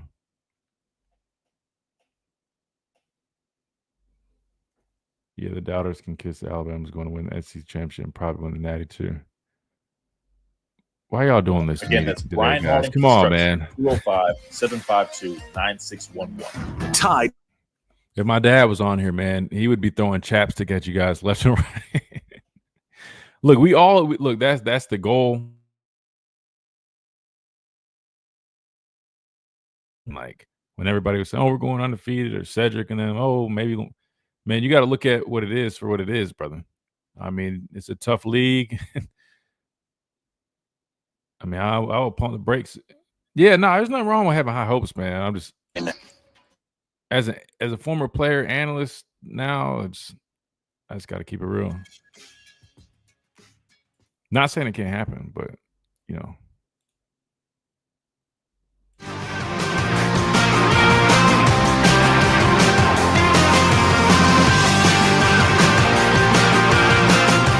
And welcome back into this Monday edition of the Miller's Edge, Tide 100.9, 1230 WTBC. All right, so we just got some more stuff to unpack, right? I told you guys this is loaded, so I hope you guys were ready for all this. 205-342-9904 is the number. We'd love to get y'all's thoughts on everything we've talked about and continue to talk about with this whole settlement. But Chase, we just read something that was interesting. This report is saying, and this is allegedly coming from, at least the content from this report is coming from a personnel director, allegedly. He's saying, no way, I mean, this whole thing works out. He's saying, forget the $20.5 million. These schools are spending $40 to $50 million, which it's hard for me to really believe that, knowing, number one, you didn't even really have many teams allegedly spending over $20 million last year. So number one, that math doesn't even math. But two, now these deals have to be approved. He's basically, I guess, saying that, well, screw the whole being approved thing. They can't dictate what a guy's worth, this or that, and that's going to lead to lawsuits. I think there's some truth to that. Like, there definitely probably could be some lawsuit action or things taking place because people feel a type of way about that. But in my head, I mean, I think it really just depends on how they go about it. Again, I think if it's a little loose, right? Meaning like they're not nitpicking every little thing. I think it could work out fine. But this literally what he's saying is the reason there is an NIL Go committee. The reason I've been saying there needs to be one. The whole, oh, well, you got these cocky rich people that want us. Like, let's just be honest. A lot of rich people literally, they just throw money at stuff just to brag about, oh, well, I do this, I do that. Like, let's just be honest. It's literally what it is. That's why we have this committee, because you got people just throwing money at stuff that makes no sense. It's not hard to say an Instagram post is not worth this.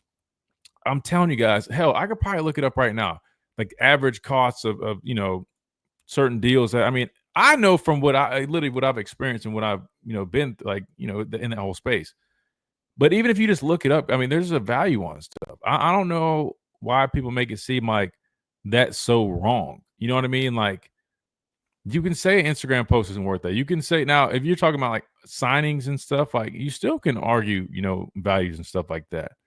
I just don't know why people make it seem as if, like, I don't know. I understand feeling like you have a certain value and you want to be viewed a certain way, and that's fine. And again, they said you can argue that stuff. Hell, you can go to arbitration and talk about how much you feel like you're worth, how special you are. But there are going to be numbers, Chase, right? Like, there's going to be numbers to say, hey, we reviewed X amount of deals over the past 5-10 year, period, and this is what the average number is at. If you're way over, you're way over. You know what I mean? Like, it's just a fact. I mean, think about like artists, Chase. I'm sure there's some artists that feel like they're worth X amount for a show, but I mean, you can do the math and say, all right, well, this guy who's trending and has this many listeners, this and that, this is how much he charges for a verse. This is how much they charge for a feature, for a concert, performance, appearance. There's always numbers. Chase, when you hear all this, man, I guess overall, man, like, just what's your thought? I mean, do you feel like this is a step in the right direction with the NCAA? Do you feel like we're headed for more turbulence, more issues? What do you feel is going to come from this whole thing, Chase? Christian, man, this is just turning crazy. I feel like the more we go forward with this, someone's not going to be happy. And I was telling Jaisha this, the NCAA has to be careful of who they don't make happy, because it obviously there's always going to be, this is in life too. You can't make everybody happy, but if it's like Power 4, Power 5 schools in that nature, you might want to make them a little bit more happy than everybody else if you had to choose. But I just feel like, Christian, the more we go forward with this in terms of NIL, revenue sharing, really just researching all of this, I feel like it's just going to implode in everybody's faces, and we're going to go right back to where we started, because the structure is weird. I feel like going through what you were reading, there's just too many holes. There's too many holes of, like, the suing is not going to stop. Like, someone's going to feel like their value is bigger than what we may value, right? And that's just public opinion. That's just how they feel, and everyone's right to that. But it's just, I feel like there's going to be a no means to it, and it's going to look real ugly, and it's going to turn all the athletics that we once grew up loving, watching, even, fortunate for you, Christian, playing. It's going to look really different in the next 5-10 years because of the NCAA's inability to adapt when they had the chance to, because now this is just wildfires everywhere, and we're not even hitting different things that are going on because there's so much to cover, So I just feel like this is just, it's a disaster overall.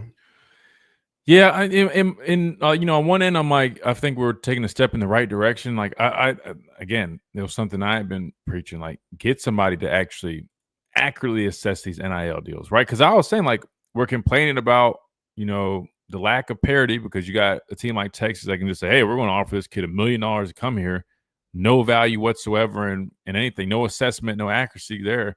And now we get it. Now I'm seeing people like, oh, well, you can't tell people what they're wearing. I'm like, dude, pick one, man. Like, do you want to try to clean it up? Do you want to try to put some guardrails? We've been talking about that now. You guys, oh, well, that's not good. So what does work? Like, I'm genuinely asking. So what is the thing? Just have a free range, no cap, pay whatever, keep having this madness go on, or try to, say, hey, all right, revenue sharing has a limit. Everybody can have that same limit. Then there can be NIL deals outside of it with, over $600. They got to be assessed and approved. To me, like, in my head, again, and I could be missing something, and we'll listen to some. We're about to hear y'all's favorite, Paul Feinbaum, but he basically broke down, what he thought of it. Just wanted to play that real quick. I'm just like, I mean, what it's almost like, I get it. It's probably lesser of two evils, whatever kind of case. But at the end of the day, man, you got to put some type of guardrails on it. Let's go ahead and hear Paul Feinbaum's thoughts on this whole new settlement that has been approved. Welcome back to Sports Center. Brian Custer, Jay Harris, and a federal judge approving terms of a huge $2.8 billion antitrust settlement that will change the way college sports have been run for more than 100 years. Here's the snapshot. Schools can now pay players directly. which is directly opposite the foundation of amateurism that college sports was built on, and that foundation has now crumbled. Here's what the settlement means moving forward. Schools will be limited to roughly $20.5 million total for athletes' payments in the 2025-26 season, with that limit increasing for each of the next 10 years. Schools will be allowed to set roster limits for each program, although current team members will be grandfathered in. And a new college sports commission will replace the NCAA as the enforcement arm of payment rules. Let's talk about it now with our college football contributor, Paul Feinbaum. Paul, when you first heard this ruling, you first heard this. Lord forgive me, but in his ears, I know people make jokes about it. Golly, man. Look at the size comparison, Chase. I'm sorry. Look at this. Like, this guy has normal ears on the left. Holy crap, man. Sorry. I just got distracted. Now, here we go. Story, and it was set in stone and made news. What was your initial thought? Jay, I couldn't help but think back about 10 years ago when Mark Emmert, then the president of the NCAA, essentially said college athletes will be paid over my dead body. He's still alive, but the NCAA is dead. It may still be in existence. We're still having tournaments such as the Women's World Series and the men's baseball. But the NCAA, as we know it, is gone. They literally have no jurisdiction whatsoever other than to be tournament directors. And this was supposed to level the playing field. Everybody pays the same into the kitty and then divvies it up. But it will do anything but. The big will get bigger, and the small schools will simply slip away. Other than maybe in basketball-only conferences, they can use all that money for basketball as opposed to like at Alabama and Georgia and Ohio State, where they have to split up $20.5 million. If we get the big getting bigger and the small slipping away, put on your prognostication hat. What will major college sports look like, say, in, 10, 15 years? It will look a little bit like the NCAA basketball tournament this year, where the mid-majors, where we had all those great upsets, the Butlers of the past, and so many incredible stories, the Valpos, they're going to be gone. It's going to be the big schools on top. The rest of the college athletics is going to suffer. And what was really interesting, Jay, I heard Pete Thamel earlier announce that there's going to be a new director of enforcement, so to speak, this ex-Major League Baseball executive who was a former U.S. attorney. Well, good luck for that. The NCAA, whose main goal was to enforce college athletics, could not do it. This person will not be able to do it either, because there will be more litigation. And the real casualty of all this, I believe, is going to be the one part of college athletics that has grown so much. We watched the Women's World Series last night, $1 million pitcher, by the way, for Texas Tech. Women's sports, I think, is going to suffer from this, because if you're at one of these Ohio States or Alabamas and you're divvying up $20.5 million, you know where most of it's going. It's going to football. And that is really a major casualty. And there's also going to be more lawsuits. And this is a big moment, but it's anything but over. Since you mentioned him, I will name him. MLB executive Brian Seeley, named CEO of the new College Sports Commission late last night. If you could give him one or two pieces of advice as he moves forward, what would you tell him? Yeah, go to your local CVS and buy the biggest bottle of Advil you can find, because you are going to have more headaches than you've ever had before. And I hate to be a pessimist on a beautiful Saturday morning, Jay, but this sport is not fixable. As soon as this is settled, which of course it was last night, executives are going to Washington to keep pushing Congress to solve their own problems. College athletics did this to themselves, and they're not really suffering for it, because it's $1 billion industry, but it's going to be very uneven in the future. And I think at some point, fans are going to start tuning out, because there is such an existential threat to what we grew up loving and we still do. It's not going to be the same anymore. You're not making me happy this morning, Paul. I have no reason to doubt anything that you're saying. We will see what happens. Paul Feinbaum, my man. And there you have it. So that was Paul Feinbaum breaking down this whole new settlement. We got to hit a timeout. When we come back, we'll respond to it and continue to discuss this madness that is taking place. He did mention some points that I want to talk about. Specifically, he mentioned, a predominant, basketball school, right? Think about that. They got a whole $20.5 million that their basketball program will be like our football, right? Where they could, delegate like I don't know, 15, $16 million of it to basketball. So with a team like ours, they're only getting maybe what, like 10, 15%. I don't know how you keep up other than obviously the collective's still a thing, but how do you get by those? I don't know. It does start to sound even more of a mess the more you think about it. But we got to hit timeout. We come back. We continue discussing. Want you guys in on the conversation. 205-342-9904 is the number. Plus, you can always drop your responses here in the YouTube chat, the app message, inbox, all that good stuff. And we'll respond right here on there, right here on the Miller's Edge, Tide 100.9, 1230, WTBC.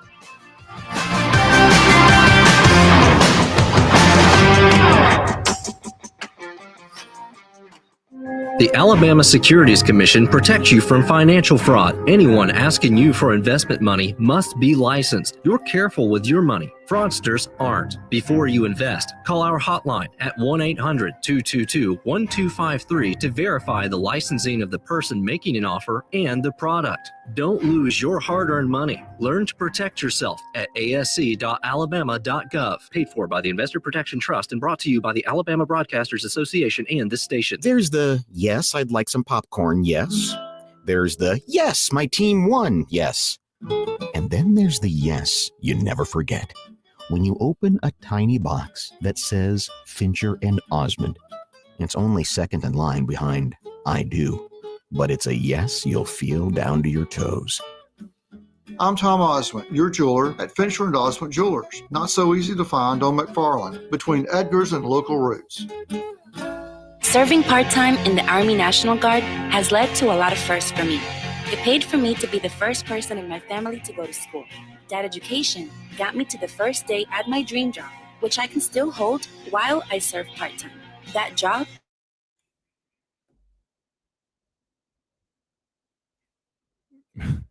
No comment on all things Buckner coming from me, please.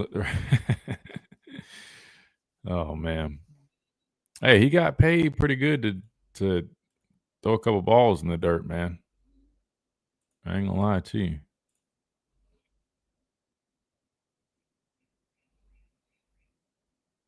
Yeah, stats on chance to win natties, man. It's too hard to say. Didn't ESPN just come out with the new top 25 too? We'll look at that tomorrow.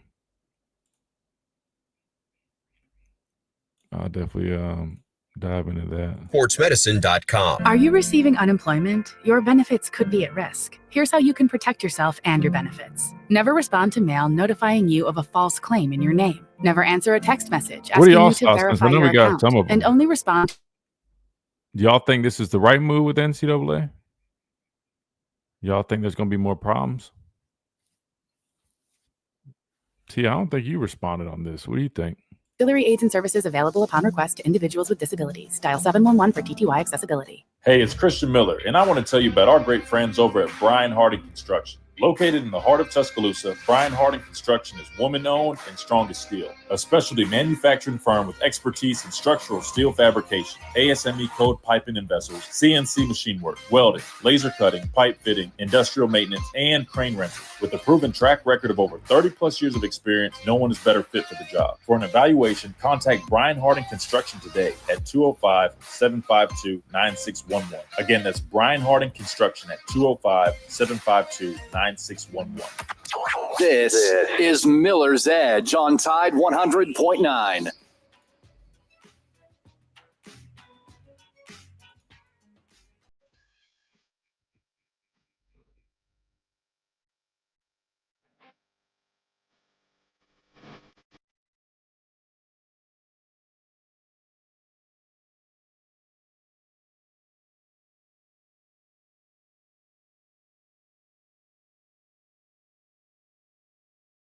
And welcome back into this Monday edition of the Miller's Edge, Tide 100.9, 1230 WTBC, presented by the Good Feet Store, America's Arch Support Experts. We've been discussing this whole house settlement, what it means, what's going to happen moving forward. And I think we pretty much hit everything. The only thing we didn't discuss, roster limits.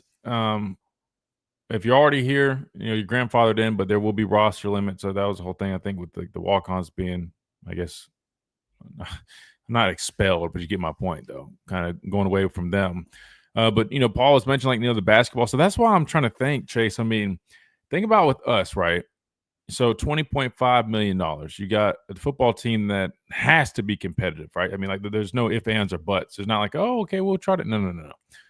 And they're our moneymaker. So you got to put most of that money there. But then you got Nate Oates and this basketball team who really, if you stack football, I'm talking about Alabama. You're talking about if you stack Alabama football and Alabama basketball over the past 3 or 4 years, I mean, I'd argue that they might have an edge on us.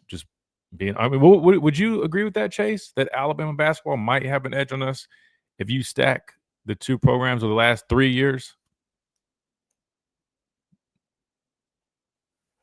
You don't have any thoughts on that? Chase, can you hear me? I'm sorry, you're going in and out. What'd you say, Christian? Oh, no, you're good. I said, if you had to if you had to compare Alabama men's basketball to Alabama men's football over the last 3 years, who would you say has the advantage over the two programs? I'd almost argue that basketball might have an advantage over us. Is that crazy to say that though? Like, I agree with you because you're not used to saying that. Listen, I mean, I might get some flack for that, but I'm just being honest. I mean, look, they've made a Final Four. Talking about winning SEC championships now. Football. Let's look at football real quick. Football. The year before last, won an SEC championship, made the playoffs. What was it? So 2022, we didn't make the playoffs. We lost 2 regular season games. So really, in the last 3 seasons, football won an SEC championship. The year before last, other than that, I mean, that was about it. And made the playoffs that year. Basketball in the last 3 years, I'm pretty sure they've definitely won an SEC championship in the last 3 years. And, they've made a Final Four, which is a big deal. Elite Eights. I mean, they've been doing some really good stuff consistently. What I'm getting at is, I mean, you got to pay those guys. Now, you do remember, too, though, is that – let me go back to this real quick. There's only the average roster size, so it would basketball be like 15. So even if you say, all right, we're going to put about $3.3 million of basketball, on average, that ends up being like $218 a person, which, again, we talked about it. Others are going to be making more. Here's my thing where it gets confusing, Chase. So like he just mentioned, the basketball blue bloods, if they swap this, say, one of these schools, they might not even have a football program, but they are a really good basketball program. They might be paying all that $15 million to basketball. We can only afford to do about 3 of that because we got to take care of football. Where does the rest of that money come from? And I'm just going to be honest with you. Some of these numbers, Chase, that are coming out for like some of these guys with basketball in the portal and whatnot. I mean, we're talking about guys $4 or $5 million for a year for one player. So imagine these schools that do have the ability just to pay straight basketball like that. That's what's interesting. The other thing you mentioned, which is probably true, and it's a sad reality, but is that the small schools probably will see themselves out because it goes back to my original point of the $20.5 million revenue share. You got to remember is optional. Teams opt into that, right? So if a school can't afford to do that, they can't opt into it. They're getting left behind, which is very unfortunate. So I don't know, man. I mean, obviously this isn't perfect. If you listen to Paul Feinbaum, he makes it seem like it's going to just blow up before we even realize it. We'll see. Tia says Alabama didn't dominate for decades and centuries for y'all to just take a snapshot of 3 years. We're not doing this. No. See, Tia, take the crimson glasses off, right? We're talking about the last 3 years. The question is the last 3 years, right? Again, we're being realistic here. The last 3 years, that's a question. Who has been the more dominant program in the last 3 years? What I'm getting at is you can't deny that our basketball team is going to require a high level of attention when it comes to this stuff too. That's a fact. Our basketball team is competitive. Our basketball team has made a Final Four, Elite Eight, and they're doing it year in and year out. You get what I'm saying? Like, I'm not, again, guys, I'm not an idiot. Like, I know all time, right? Football it's not even close. I'm just saying the last 3 or 4 years, like, let's just call a spade a spade. I would argue that our basketball program has slightly outperformed our football program. And that's coming from a football guy. I'm not trying to knock our football program, and I'm definitely not the boy. That includes Coach Saban's last couple of years. Again, let me recap. 2022, we missed the playoffs. 2023, we made the playoffs and won the SEC championship. That was a great year, right? Really should have been in the national championship game that year. And then last year, we went 9-3, lost a bowl game, and didn't make the playoffs. And again, I don't know basketball's last 3 years specifically, but I'm just saying. I mean, I do know there's a Final Four, Elite Eight. I can't remember when the last time we won an SEC championship game in basketball, but we'll look it up real quick. I think it was within 3 years. The last time Alabama basketball won a SEC championship. Let's see. I mean, I know it was recent, obviously, but all right, so it was in 2021. So technically, that wouldn't qualify for the last 3 years. But you get what I'm saying, though. Let me go back to you guys. You said, who produced the greater revenue in the last 3 years? That's where the money should go. I can put together an undefeated debate team at Bama. Yeah, no, 1,000%. And again, that's why football is getting more. Right? I mean, it only makes sense. That's why I said you put money into the program that makes you the most money. I get all that. Y'all, why are you trying to swerve around? All I'm saying, I'm talking about performance, accolades, what they accomplished. That's the thing. Let's stop doing the politician thing and we're swerving around stuff. I didn't ask about how much they brought in revenue. I know the answer to that. I'm asking you, which program do you feel like has been the most successful over the last 3 or 4 years? Genuine question. If you throw in 4 years, it gets a little bit close because 2021, we played for a national championship. We lost, but we played for one. You throw in the last 4 years, I mean, either even, maybe football, you could argue, has a slight edge. Wouldn't be mad if you even said basketball still has a slight edge. Last 3 years, though, that's all I'm saying. Tia said, no, you're 100% correct. The basketball won more. I still think it should come down to who generates the most revenue. Yeah, no, I'm not trying to go back and forth like that. I'm just saying, like, that's what I'm only looking at. That's what I'm referring to right now. You're 100% right on what you're saying, too. Most revenue generated, football clears it every time. Like, it's not even close. And I'm not saying it's like, oh, football hasn't performed. We still have done good stuff. I'm just saying a school like Alabama is going to have, some decisions to make and it's going to be tough for them. All I'm getting at is, yes, football is definitely going to get way more than basketball. We know that. They generate more revenue. They have, 10 times the amount of players, right? 105 to 15 players. That automatically is going to make football paying way more out. You know what I mean? All I'm saying is if we want basketball, which we all do, think about how much basketball has really, picked up around here. I hate to say it like this, but after last season, I'm not going to lie to you, basketball had a little bit more buzz to me than football. Like after the football season concluded, where everybody was pouring into? Coleman. Because, we missed the playoffs. People were like, all right, what's our next thing we can look to? Well, what is it? It's basketball because basketball is so competitive now. Coleman was packed out. I mean, like, that's all I'm saying. And then you add in the fact that some of these other blue bloods in basketball that might not have a football program, they might be trash in football. They don't really need to dedicate hardly, nearly as much as we do. They can beef up their basketball number. All I'm saying is we're going to have to find ways to keep up with that. That's what gets confusing, That's all I'm saying. So we'll see. And that's my biggest question. I've been asking around, and I still haven't figured it out. I'm going to keep asking, but like now that this has passed, what is like the realistic outlook on collectives, right? Like what is the realistic outlook on the amount of, I guess, contributions we'll see from collectives? That one article we read is saying, $40-50 million only to football, meaning another, not just 30 or, because again, football, you might get 15 million out of it. That's another 25 to $35 million annually. That article is acting as if people are going to be throwing at at football programs. I'm trying to figure out genuinely, how does that work when these deals over $600 have to be approved? If you guys have an answer, let me know. I'm going to call around and ask some of my friends and folks in the space and see what they say, because I'm still trying to figure that part out. We got to hit our last time out. We come back, we'll wrap everything up. But again,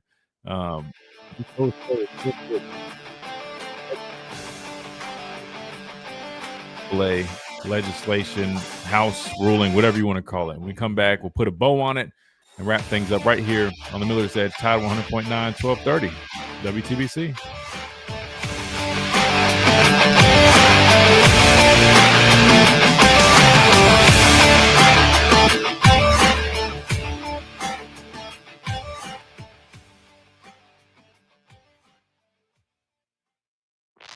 Coming up on The Game with Ryan Fowler. Coming up on the Monday edition of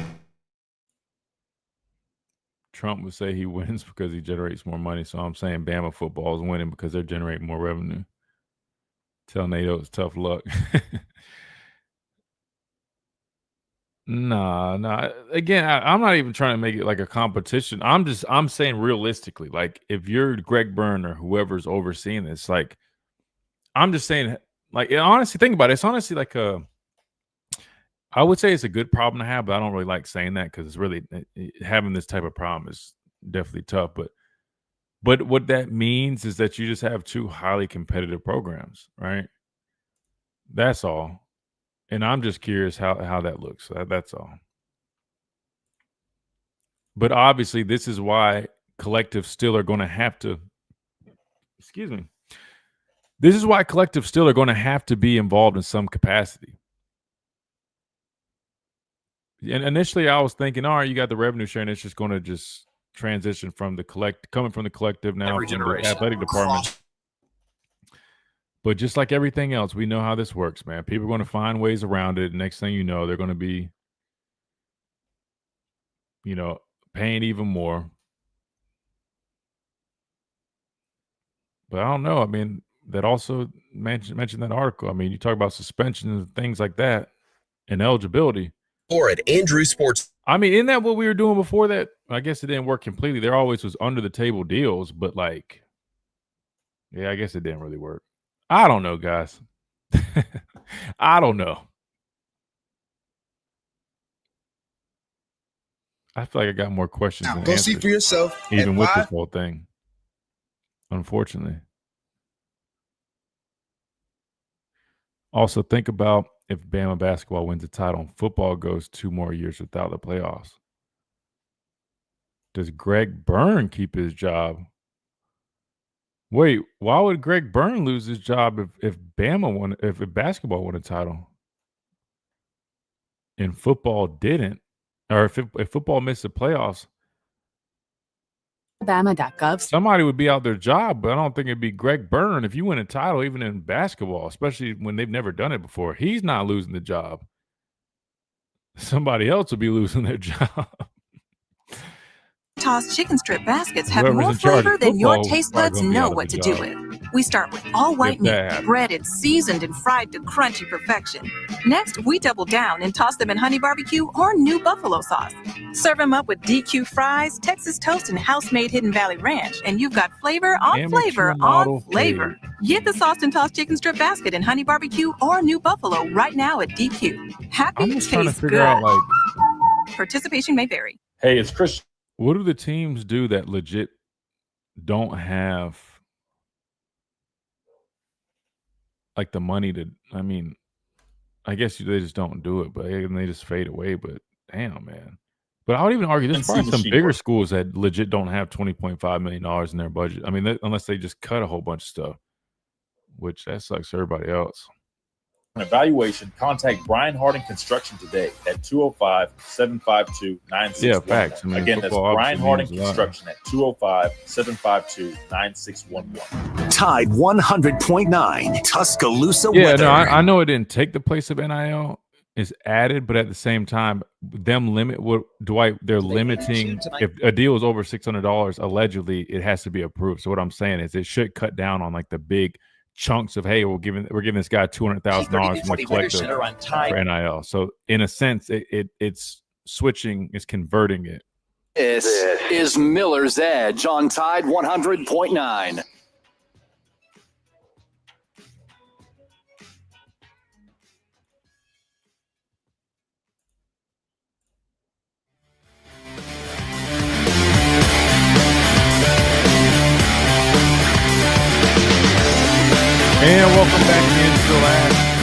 couple minutes here on this Monday edition real quick.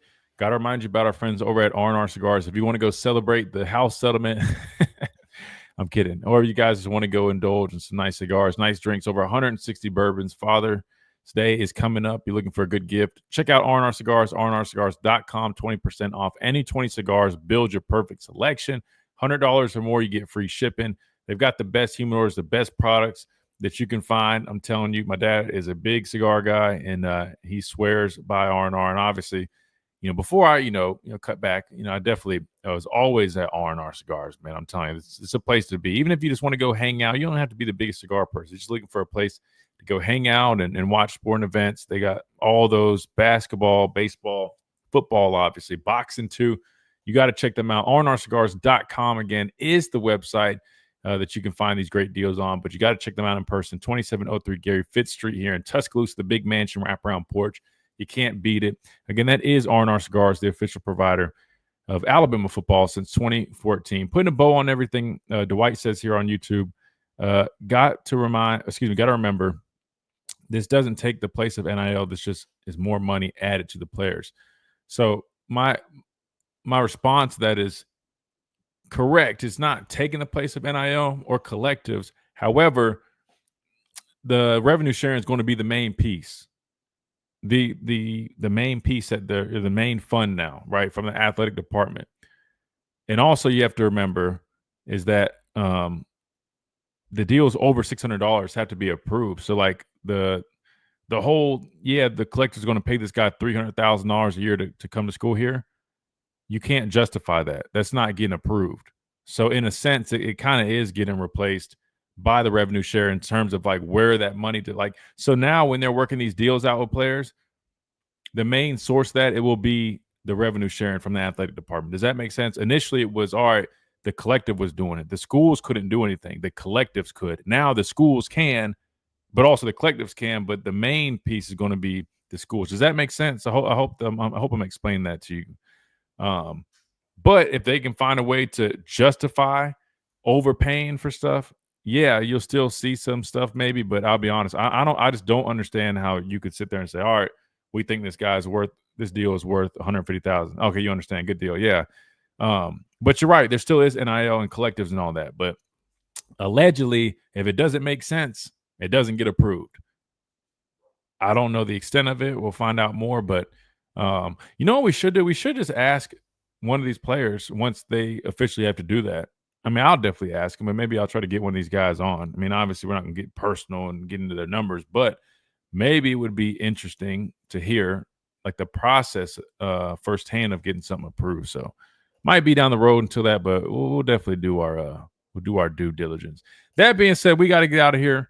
Wyatt and T-Town Sports Daily coming up next. Hope you guys are walking away from this edition of the Miller's Edge a little bit more informed, I guess. Wyatt knows a lot of stuff. He'll definitely get you up to speed. But tomorrow we'll maybe piggyback off of some of this stuff, but I definitely want to dive back into some of the more football talk. But had to talk about this today. Obviously, this is breaking. Again, happened Friday evening, so had to discuss it. But appreciate everybody and their contributions. Chase, Jaisha, all you guys behind the glass, all you listeners, YouTube, radio, the app, everything. And we'll see you guys tomorrow right here on the Miller's Edge, Title 100.9, 1230 WTBC, presented by the Good Feet Store, America's art support experts.